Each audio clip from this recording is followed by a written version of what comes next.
بسم اللہ الرحمن الرحیم۔ السلام علیکم۔ رزق کے کتنے دروازے ہیں؟ اللہ تعالیٰ نے رزق کے 16 دروازے مقرر کیے ہیں اور اس کی چابیاں بھی بنائی ہیں۔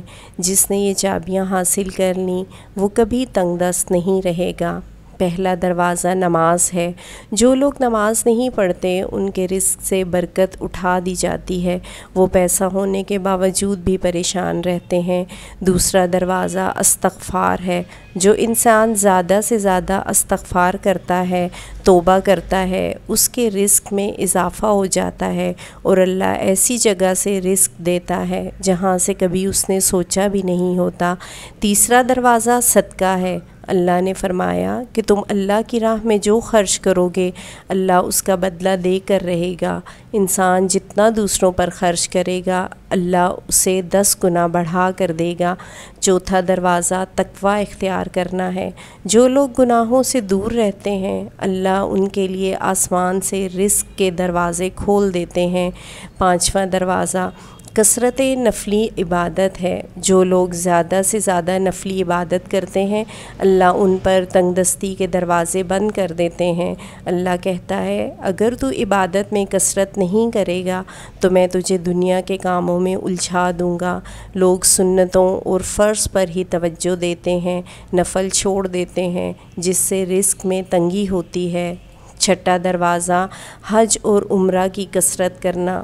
حدیث میں آتا ہے حج اور عمرہ گناہوں اور تنگ دستی کو اس طرح دور کرتے ہیں جس طرح آگ کی بھٹی سونا چاندی کی میل دور کر دیتی ہے۔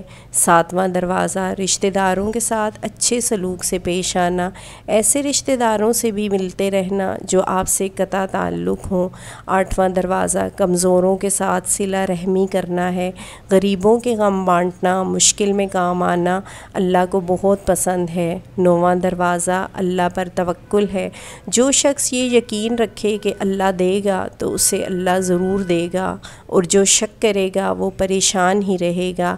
10واں دروازہ شکر ادا کرنا ہے۔ انسان جتنا شکر ادا کرے گا اللہ رزق کے دروازے کھولتا چلا جائے گا۔ 11واں دروازہ ہے گھر میں مسکرا کر داخل ہونا۔ مسکرا کر داخل ہونا سنت بھی ہے۔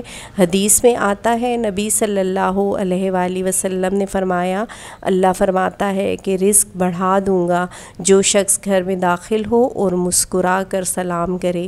12واں دروازہ ماں باپ کی فرمانبرداری کرنا ہے۔ ایسے شخص پر کبھی رزق تنگ نہیں ہوتا۔ 13واں دروازہ ہر وقت باوضو رہنا ہے۔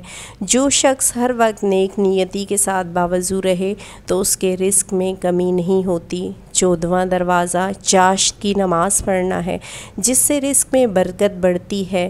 حدیث میں ہے چاشت کی نماز رزق کو کھینچتی ہے اور تنگ دستی کو دور بھگاتی ہے۔ 15واں دروازہ ہے روزانہ سورہ واقعہ پڑھنا، اس سے رزق بہت بڑھتا ہے۔ 16واں دروازہ ہے اللہ سے دعا مانگنا۔ جو شخص جتنا صدقے دل سے اللہ سے مانگتا ہے اللہ اس کو بہت دیتا ہے۔ اللہ تعالی ہمیں ان سب پہ اخلاص کے ساتھ عمل کی توفیق عطا فرمائے، آمین۔